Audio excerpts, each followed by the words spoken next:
22,359 രൂപ. ഈ മാസം എന്റെ സത്പുത്രിയുടെ ചെലവിലേക്ക്. ഈ പെണ്ണിങ്ങനെ കാശ് ചെലവാക്കാൻ തുടങ്ങിയ എവിടെ ചെന്ന് അവസാനിക്കും എന്റെ പത്മനാഭ? യോ യോ എന്റെ ചെവിയുടെ ഡയഫ്രം പോയല്ലോ എന്റെ പൊന്നുമോളെ. നിനക്ക് അച്ഛാന്ന് കുറച്ച് സൗമ്യമായിട്ട് വിളിച്ചാലെന്താ? എന്റെ തലയ്ക്ക് തീ പിടിച്ചിരിക്കുക. സൗമ്യത അല്പം കുറയും. എന്താണ് എന്റെ പൊന്നുമോളുടെ പ്രശ്നം? പറ. അച്ഛാ, ഒരു മകളായ എന്റെ ചെലവുകൾ നോക്കേണ്ടതും എന്നെ സംരക്ഷിക്കേണ്ടതും ആരുടെ കടമയാ? അത് എന്റെ കടമയാണ്. അപ്പോ നാളെ എന്റെ ഭർത്താവും അച്ഛന്റെ മരുമകനും ആവാൻ പോകുന്ന ആ ആളിന്റെ സംരക്ഷണത്തിലും അച്ഛന് ഉത്തരവാദിത്വം ഉണ്ട് ഇല്ലേ? ഉണ്ടോ? ഉണ്ട്. അപ്പൊ പിന്നെ ഉണ്ട്. ഉണ്ട്, ഉത്തരവാദിത്വം ഉണ്ട്. ഇപ്പൊ എന്റെ പൊന്നുമോളുടെ പ്രശ്നം എന്താണെന്ന് ആദ്യം തെളിച്ചു പറ. രാജു ഇനി ആ മന്ത്രിയുടെ വീട്ടില് ജോലിക്ക് പോകാൻ പാടില്ല. അപമാനിതനായും സ്വന്തം ആരോഗ്യം പോലും നോക്കാതെയും രാപ്പകലില്ലാതെ രാജു അവർക്ക് വേണ്ടി കഷ്ടപ്പെടുക. എന്റെ രാജു അങ്ങനെ ആർക്കും വേണ്ടി കഷ്ടപ്പെടുന്ന എനിക്ക് ഇഷ്ടമല്ല. അതാണോ കാര്യം? അതിന് ഞാൻ എന്താ ചെയ്യേണ്ടത്? രാജുവിന് അച്ഛനൊരു ജോലി നൽകണം. ചിട്ടി കമ്പനിയിലോ വീടുകളുടെ വാടക പിരിക്കാനോ അച്ഛന്റെ ഏതെങ്കിലും ഒരു ബിസിനസ്സിൽ രാജുവിനെയും കൂടി കൂട്ട്. അച്ഛൻ എന്ത് ചെയ്യാൻ പോകുന്നു എനിക്കറിയണ്ട. എന്റെ രാജുവിന് സമാധാനം വേണം. അഭിമാനത്തോടെ ജോലി ചെയ്യാനുള്ള അവസരം വേണം. ഇത്രേ ഉണ്ടായിരുന്നുള്ളൂ? നീ പോയി രാജുവിനെ വിളിച്ചോണ്ട് വാ, ഞാൻ സംസാരിക്കാം. അപ്പോ അച്ഛൻ രാജുവിന് ജോലി കൊടുക്കോ? എന്താ സംശയം? അവൻ മിടുക്കനും ചുറുചുറുക്കുള്ള ആൺകുട്ടിയല്ലേ, എന്റെ ഭാവി മരുമകൻ. അവന് ജോലി നൽകിയില്ലെങ്കിൽ പിന്നെ ഞാൻ ആർക്ക് ജോലി നൽകാന്? നീ പോയി രാജുവിനെ കൂട്ടിക്കൊണ്ടുവാ.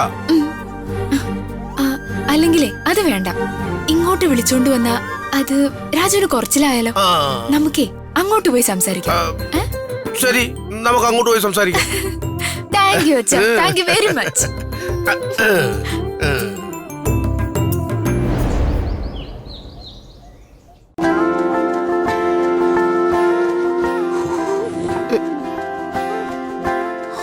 അല്ല, നീ ഇതെങ്ങോട്ടാ?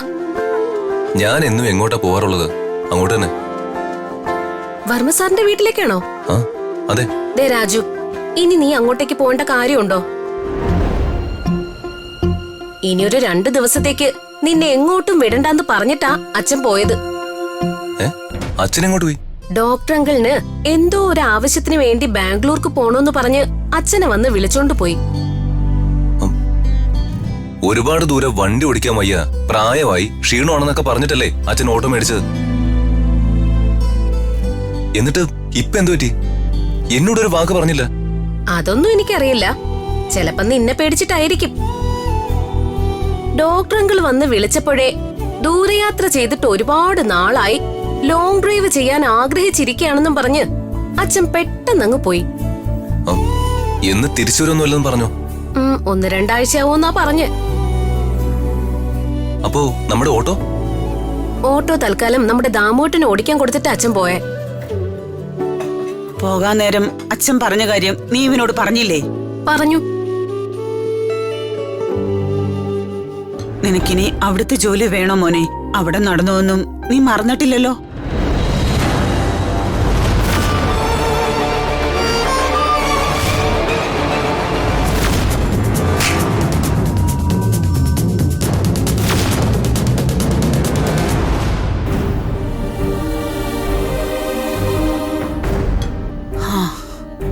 എന്തു വലിയ അപമാന അവിടെ എല്ലാവർക്കും ഉണ്ടായത്.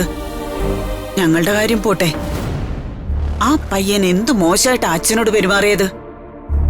കണ്ണീച്ചോറില്ലാത്തവൻ. അവന്റെ മുഖം ഓർക്കുമ്പോ തന്നെ എനിക്ക് വെറുപ്പാ വരുന്നത്. അമ്മേ, ഞാൻ എത്ര വട്ടം പറഞ്ഞു,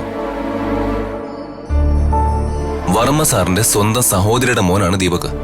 എന്നിട്ടും അവൻ ചെയ്ത തെറ്റ് തിരുത്തിച്ച് വർമ്മ സാർ അവനെ കൊണ്ട് അച്ഛനോട് മാപ്പ് പറയിപ്പിച്ചു. വർമ്മ സാറിന്റെ സ്ഥാനത്ത് മറ്റാരെങ്കിലും ആയിരുന്നെങ്കിൽ ഒരിക്കലും അങ്ങനെ ചെയ്യില്ലായിരുന്നു. വർമ്മ സാറിന്റെ മനസ്സ് മറ്റാരെക്കാളും എനിക്ക് നല്ലോണം അറിയാം. ദീപക് ചെയ്ത വിവരമില്ലായ്മയ്ക്ക് വർമ്മ സാറിനോട് എനിക്കുള്ള ആത്മബന്ധവും അദ്ദേഹം എനിക്ക് തന്ന ജോലി ഉപേക്ഷിക്കാൻ എനിക്കാവില്ലമ്മേ.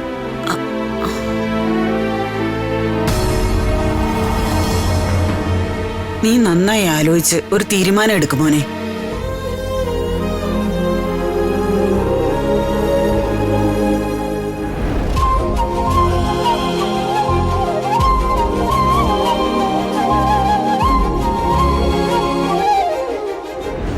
ഇക്കാര്യത്തില് എനിക്ക് കൂടുതലൊന്നും ആലോചിക്കാനില്ലമ്മേ.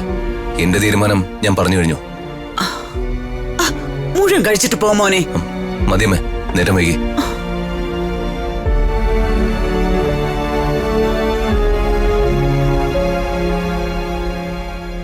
രാജു, രാജു. പിള്ളച്ചേട്ടനോ? ഇതെന്താ പതിവില്ലാതെ? എന്താ മോളെ? ഞാൻ വന്നതേ രാജുവിനോടൊന്ന് സംസാരിക്കാനാ. പറഞ്ഞു രവിയേട്ടാ, എന്താ കാര്യം? രാധമ്മയ്ക്ക് അറിയാമല്ലോ, എന്റെ മക്കള് എന്റെ അടുത്ത് എന്തെങ്കിലും ആഗ്രഹങ്ങൾ പറഞ്ഞ എന്ത് വില കൊടുത്തും ഞാനത് സാധിച്ചു കൊടുക്കും. എന്റെ മകള് ഇന്ന് എന്നോട് അവളുടെ ഒരു ആഗ്രഹം പറഞ്ഞു.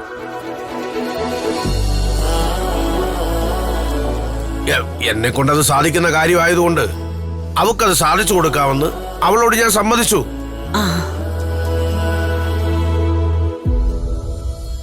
പക്ഷേ രാജുവിന്റെ അഭിപ്രായം അറിഞ്ഞാലേ അത് നടക്കോ ഇല്ലയോ എന്ന് പറയാൻ പറ്റൂ. രവിയേട്ടൻ വളച്ചു കേട്ടതെ എന്താ കാര്യമെന്ന് വെച്ചാ പറഞ്ഞോ.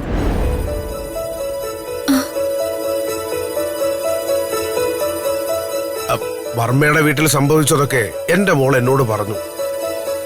ഇത്രയൊക്കെ ബുദ്ധിമുട്ടി രാജു എന്തിനാ ആ വർമ്മയുടെ വീട്ടിൽ ജോലി ചെയ്യുന്നത്? അതിന്റെ ആവശ്യം ഇനിയുണ്ടോ? ഇവൾ എന്നോട് രാജുവിനൊരു ജോലി നൽകണമെന്ന് പറഞ്ഞു. ചെറിയൊരു ജോലി എന്ന് രാജുവിനെ കൊച്ചാക്കാൻ ഞാൻ ആഗ്രഹിക്കുന്നില്ല. എന്റെ ബിസിനസ് മൊത്തം രാജുവിനെ ഏൽപ്പിക്കാൻ ഞാൻ തയ്യാറാ. മോശമില്ലാത്ത ഒരു ശമ്പളം രാജുവിനെ എഴുതിയെടുക്കുകയും ചെയ്യാം. എന്താ? രാജുവിന് സമ്മതമാണെങ്കിൽ ഇന്ന് തന്നെ രാജുവിന് പുതിയ ഉത്തരവാദിത്വത്തിലേക്ക് കടക്കാം.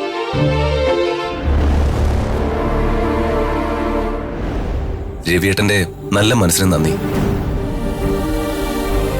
നിങ്ങൾ വിചാരിക്കുന്ന പോലെ എനിക്ക് വർമ്മ സാറിന്റെ വീട്ടില് വലിയ ദുരിതങ്ങളോ കഷ്ടപ്പാടുകളോ ഒന്നും ഉണ്ടെന്ന് എനിക്ക് ഇതുവരെ തോന്നിയിട്ടില്ല. എനിക്ക് അങ്ങനെ തോന്നിയാൽ ഉറപ്പായും രവിയേട്ടന്റെയോ മറ്റാരുടെയെങ്കിലോ കീഴിൽ ജോലി ചെയ്യാൻ എനിക്ക് ഒരു മടിയുമില്ല. ഇപ്പൊ എനിക്ക് പോകാൻ സമയമായി. ഞാനിന്ന് ഇറങ്ങിക്കോട്ടെ. രാജു പ്ലീസ്, രാജുവിന്റെ നല്ലതിന് വേണ്ടിയല്ലേ ഞങ്ങളിതൊക്കെ പറയുന്നേ. രമ്യ, എനിക്ക് സംസാരിച്ചിരിക്കാൻ സമയമില്ല. അമ്മേ, ഋതിക മാഡത്തിന്റെ കുറെ മിസ്ഡ് കോൾസ് ഉണ്ടായിരുന്നു. തിരിച്ചു വിളിച്ചപ്പോ കോൾ കണക്ട് ആവുന്നില്ല. അവിടെ എന്തെങ്കിലും അത്യാവശ്യം കാണും. ഞാൻ ഇറങ്ങാം. അല്ല മോനെ. രാജു,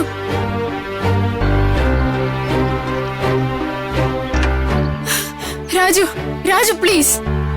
ഞാൻ രാജുവിന്റെ അവസ്ഥയെ കുറിച്ച് പറഞ്ഞപ്പോ ഒരു തടസ്സവും പറയാതെ രാജുവിനോട് സംസാരിക്കാൻ വന്നത് എന്റെ അച്ഛൻ. രാജു ഈ കാണിക്കുന്നത് എന്റെ അച്ഛനെ അപമാനിക്കുന്നതിന് തുല്യ. എനിക്ക് അങ്ങനെയൊന്നും തോന്നുന്നില്ല രമ്യ. വർമ്മ സാറിനോടുള്ള എന്റെ കടപ്പാട് പറഞ്ഞ നിങ്ങൾക്ക് ആർക്കും അത് മനസ്സിലാവില്ല. രമ്യ, അച്ഛനെ വിളിച്ചോണ്ട് വീട്ടിലോട്ട് പോകും.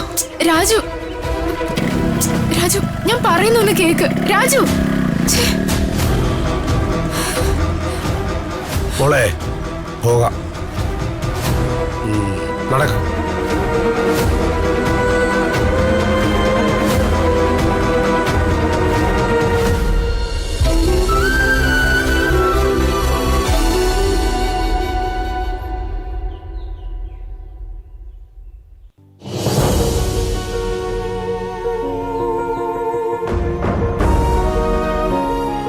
ഇത്രയും നേരമായിട്ട് രാജുവിനെ കാണുന്നില്ലല്ലോ. കോൾ ചെയ്തിട്ട് എടുക്കുന്നുമില്ല. രാജു വരുമായിരിക്കോ? സാധാരണ രാജു എന്തുണ്ടായാലും ദേഷ്യപ്പെട്ട് ഞാൻ കണ്ടിട്ടേ ഇല്ല. പക്ഷെ കഴിഞ്ഞ ദിവസം നടന്നത് അതിന്റെ നേരെ വിപരീതമായിരുന്നല്ലോ.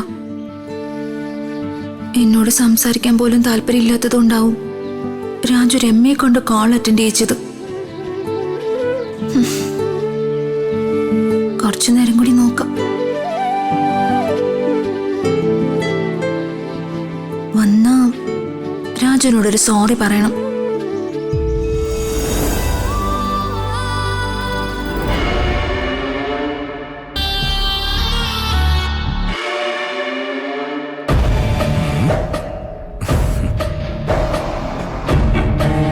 ഒന്ന് പരിചയപ്പെട്ട് കളയാം. ഹലോ, നമസ്കാരം സർ. പുതിയ ജോലിക്കാരിയാണല്ലേ? അതെ സർ. ജോലിയിലൊക്കെ നല്ല ശ്രദ്ധയാണല്ലോ. ഗുഡ്. പക്ഷേ തന്നെ കണ്ട ഒരു ജോലിക്കാരിയാണെന്ന് പറയില്ല കേട്ടോ. സുന്ദരിയാണ്. എപ്പോഴും ജോലിയിൽ ശ്രദ്ധ വേണം. എന്താ പേര്? ദിവ്യ. ദിവ്യ, നല്ല പേര്. ഞാനാണെന്ന് മനസ്സിലായോ? ഇല്ല സർ. ഇതൊക്കെ വേണ്ടേ ആദ്യം മനസ്സിലാക്കി വെക്കേണ്ടത്? ഞാൻ ദീപക്, ഇവിടത്തെ അംബിക മാഡത്തിന്റെ മകനാ. വർമ്മ സാറിന്റെ അനന്തരവൻ.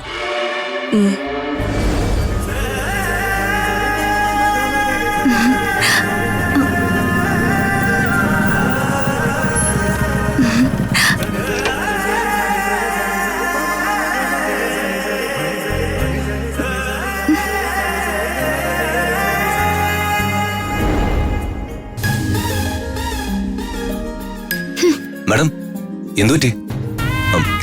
മാഡം എന്താ ഇവിടെ നിൽക്കുന്ന? ഇവിടെ ഇരിക്കാനൊന്നുമില്ലല്ലോ, അതാ നിൽക്കുന്ന. എന്താ രാജുന് എന്തെങ്കിലും ബുദ്ധിമുട്ടുണ്ടോ? എന്താ മാഡം ഇത്? മാഡത്തിന്റെ കോള് കണ്ട് എന്താ കാര്യം എന്നറിയാൻ ഞാൻ ധൃതി പിടിച്ച് ഇങ്ങോട്ട് വന്നപ്പോ മാഡം എന്നെ വന്നപാടെ പരിഹസിക്കണോ? അല്ല രാജു, എന്താ രാജുന്റെ മനസ്സിൽ?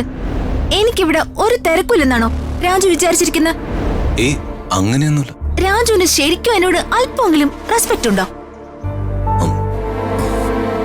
ഉണ്ടായിരുന്നെങ്കിൽ രാജു എന്റെ കോളിന് ആൻസർ ചെയ്യാറുന്നല്ലോ. അയ്യോ മാഡം, ഒന്ന് നിർത്ത്. ഞാൻ പറയുന്ന ഒന്ന് കേക്ക്. എനിക്കൊന്നും കേൾക്കണ്ട. എന്തിനാണ് കോൾ ചെയ്തെന്ന് പോലും ചോദിക്കുന്നില്ല. എനിക്ക് എന്തെങ്കിലും ഒന്ന് പറയാൻ മാഡം ഗ്യാപ്പ് തരുന്നില്ലല്ലോ. മന്ത്രി പ്രതാപ വർമ്മയുടെ ഒരേ ഒരു മകള് കോൾ ചെയ്തപ്പോ ഫോൺ സ്വിച്ച് ഓഫ് ചെയ്ത് വെച്ചിട്ട് ഇപ്പൊ സംസാരിക്കാൻ ഗ്യാപ്പ് വേണോന്ന്. എന്തിനാ മാഡം ഇങ്ങനെ വഴക്ക് കൂടുന്നത്? ഒരാൾ കോൾ ചെയ്യുമ്പോ എന്തെങ്കിലും തിരക്കിലാണെങ്കിൽ കോൾ അറ്റൻഡ് ചെയ്ത് അത് പറയണം. അല്ലാതെ വല്ല പെൺകുട്ടികളെയും കൊണ്ട് കോൾ എടുപ്പിച്ച് അവരുടെ വായിൽ കിടക്കുന്നത് മുഴുവൻ വിളിച്ചയാളെ കേൾപ്പിക്കല്ല വേണ്ടത്. മാഡം, മാഡം എന്തൊക്കെയായി പറയുന്നത്? എന്റെ ഫോണിൽ വിളിച്ചപ്പോ അതിനാരാ കോൾ അറ്റൻഡ് ചെയ്തത്? അഭിനയിക്കല്ലേ രാജു? രാജു അല്ലേ ആ സ്കൂട്ടിയില് പറന്നു നടക്കുന്ന പെണ്ണിനെ കൊണ്ട് കോൾ അറ്റൻഡ് ചെയ്യിച്ചത്? രമ്യോ? എന്തൊരഭിനയം! രാജു അറിയാതെ രാജുവിന്റെ ഫോണ് രമ്യ എടുത്തു അല്ലേ? കൊള്ളാം, നല്ല കഥയാട്ടോ. ഞാൻ വിശ്വസിച്ചു. മാഡം, ശരീരത്തിനൊക്കെ വല്ലാത്ത വേദനയായിരുന്നു. ചൂട് പിടിച്ചിട്ട് ഞാൻ റെസ്റ്റ് എടുക്കായിരുന്നു. ഓ, അപ്പൊ സാറിന് ചൂട് പിടിച്ചു തന്നതും അവളായിരിക്കും അല്ലേ?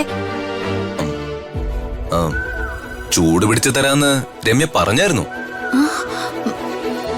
പക്ഷെ ഇക്കിളിയാവോന്നോർത്ത് ഞാൻ വേണ്ടാന്ന് പറഞ്ഞു.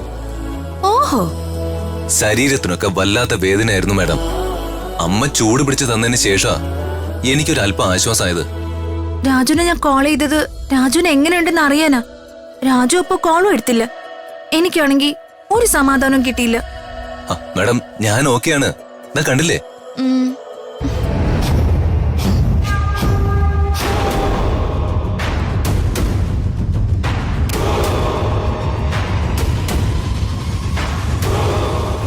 ഇത് രണ്ടും എന്താ ഈ നിന്ന് കുറുകുന്നേ?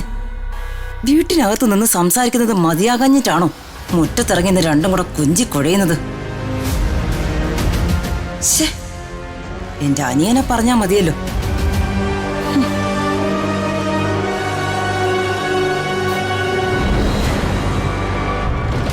ഒരുപാട് സമയം സാറ് സംസാരിക്കുന്നു.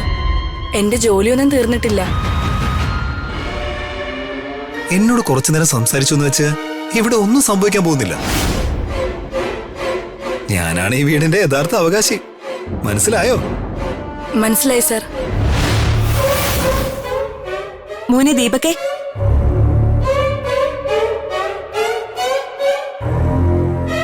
എന്താ മോനെ ഇവിടെ? അല്ലമ്മേ, ഞാൻ പുതിയ സെർവന്റ് ഒന്ന് പരിചയപ്പെടുമായിരുന്നു. പരിചയപ്പെട്ട് കഴിഞ്ഞോ? ആ, കഴിഞ്ഞമ്മേ. ആ, ചെല്ല്, പോയി കിച്ചൺ വൃത്തിയാക്ക്. ശരി മാഡം.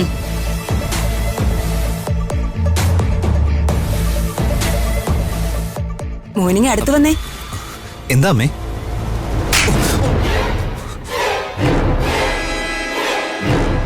അമ്മ എന്തിനാ അടിച്ചത്? ആരാടാ അവള്? അംബാനിയുടെ മകളോ? സ്വന്തം നിലയും വിലയും മറന്ന് ഒരു പീറ ജോലിക്കാരിയുടെ കൂടെ നിന്ന് അവൻ കൊഞ്ചി കൊഴയുന്നു. കുറച്ചെങ്കിലും വിവരം ഉണ്ടാടാ നിനക്ക്? അല്ല അമ്മേ, അത് ഞാൻ അവളൊന്ന് പരിചയപ്പെടാൻ വേണ്ടി. എന്നിട്ട് പരിചയപ്പെട്ട് കഴിഞ്ഞോ? ഓ, നിന്നെ പോലെ ഒരുത്തനാണല്ലോ എന്റെ വയറ്റി വന്ന് പിറന്നേന്ന് ആലോചിക്കുമ്പോഴേ എനിക്ക് പശ്ചാത്താപമുണ്ട്. നീ ഇവിടെ നിന്ന് ജോലിക്കാരിയുമായി ശൃംഗരിച്ചോ? നിന്റെ മുറപ്പെണ്ണ് വീടിന്റെ മുറ്റത്ത് നിന്ന് ആ രാജുവുമായി സംസാരിക്ക. എറിയാൻ കയ്യിൽ കല്ല് കിട്ടിയിട്ട് അതെവിടേക്കാണ് എറിയേണ്ടതെന്ന് അറിയാത്ത ഒരുത്തനായി പോയല്ലോടാ നീ. ഇപ്പൊ രാജുവിന് മനസ്സിലായോ ഞാനെന്തിനാ രാവിലെ തന്നെ ദേഷ്യപ്പെട്ടതെന്നും എന്തിനാ രാത്രിയിൽ കോൾ ചെയ്തതെന്നും? എന്തിനാ പറ. അല്ല, ഞങ്ങളും കൂടി ഒന്ന് കേക്കട്ടെ.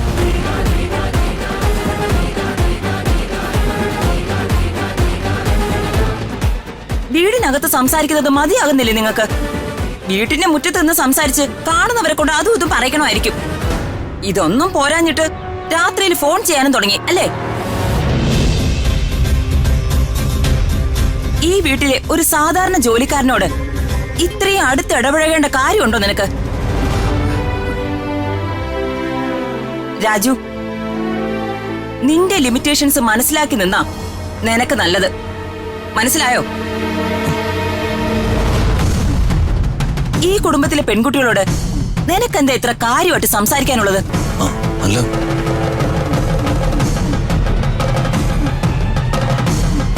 എന്റെ അനിയന്റെ കാര്യം നോക്കുന്ന കൂലിക്കാരൻ അവന്റെ കാര്യം മാത്രം നോക്കിയാ മതി.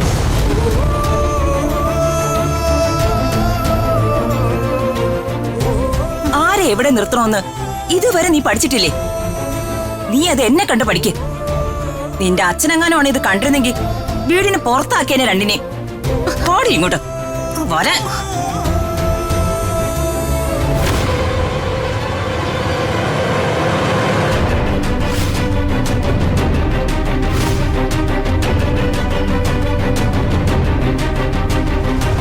ചേട്ടാ.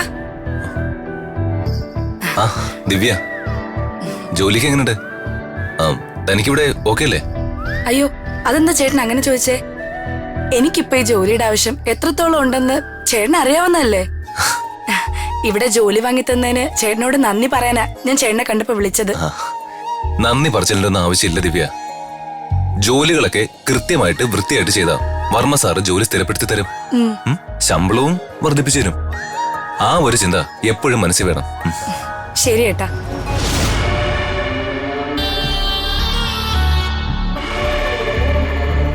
ഞാൻ ആരെ കണ്ണുവച്ചാലും ഇവ ഇടയ്ക്ക് കയറുവാണല്ലോ. എപ്പോഴും പെണ്ണുങ്ങളുടെ ഇടയിൽ കിടന്ന് കറങ്ങാൻ ഇവനാരാ? ശ്രീകൃഷ്ണനോ? എപ്പോ നോക്കിയാലും ഇവൻ ഋതികയുടെ പിന്നിലായിരുന്നു. ഇപ്പൊ ദേ ഇവളുടെ കൂടെ. എന്നേക്കുമായി ഇവൻ ഇവിടെ നിന്ന് പുറത്താക്കണം. ആ, കൃത്യസമയത്ത് ഓഡിറ്ററിന്റെ വരവ്.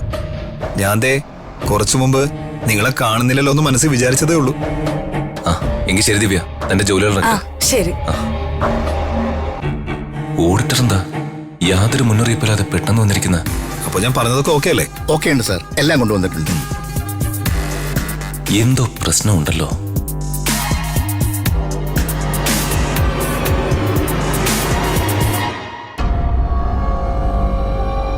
സർ, ഫയൽ റെഡി അല്ലേ? ആ, റെഡിയാണ് സർ. വരും. നമസ്കാരം സാർ. ഓഡിറ്ററെ രാജുവാണ് വിളിപ്പിച്ചത്? ഏയ് അല്ല സർ. ഓഡിറ്ററിനെ ഞാനാണ് അമ്മാവ വിളിപ്പിച്ചത്.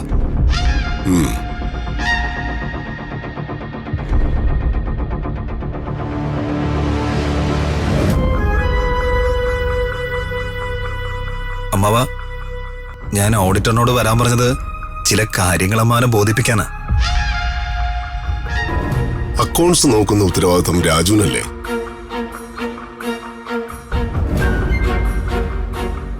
നീ എന്തിനാ വെറുതെ അറിയാത്ത കാര്യങ്ങൾ ഇടപെടുന്നത്?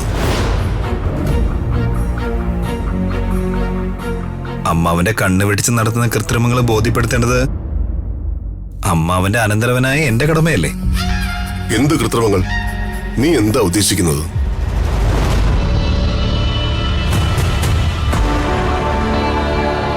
ദാ, ഇത് കഴിഞ്ഞ 2 വർഷത്തെ ഓഡിറ്റിംഗ് റിപ്പോർട്ടും ഞാൻ അതിൽ നിന്നും മനസ്സിലാക്കിയ ചില ക്രമക്കേടുകളുടെ ലിസ്റ്റുമാണ്. രാജു എനിക്ക് തന്നുകൊണ്ടിരുന്ന അക്കൗണ്ട്സിൽ ചില മിസ്റ്റേക്കുകളുണ്ട്.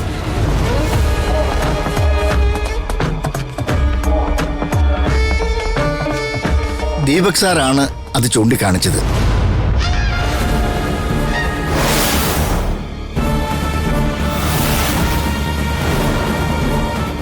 ഞാൻ ക്രോസ് ചെക്ക് ചെയ്ത് നോക്കിയപ്പോ അക്കൗണ്ട്സിൽ ഒരുപാട് മിസ്റ്റേക്കുകളുണ്ടെന്ന് എനിക്ക് മനസ്സിലായി.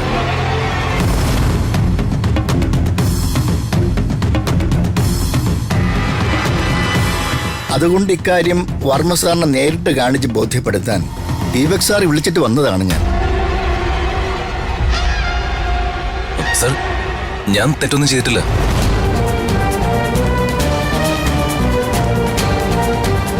ബോധപൂർവം അക്കൗണ്ട്സിൽ ഞാൻ ക്രമക്കേടുകളൊന്നും വരുത്തിയിട്ടില്ല. സത്യം. ബോധപൂർവം ആണെങ്കിലും അല്ലെങ്കിലും അക്കൗണ്ട്സിൽ മിസ്മാച്ചിങ് ഉള്ളത് ശരിയായ കാര്യമാണോ രാജു?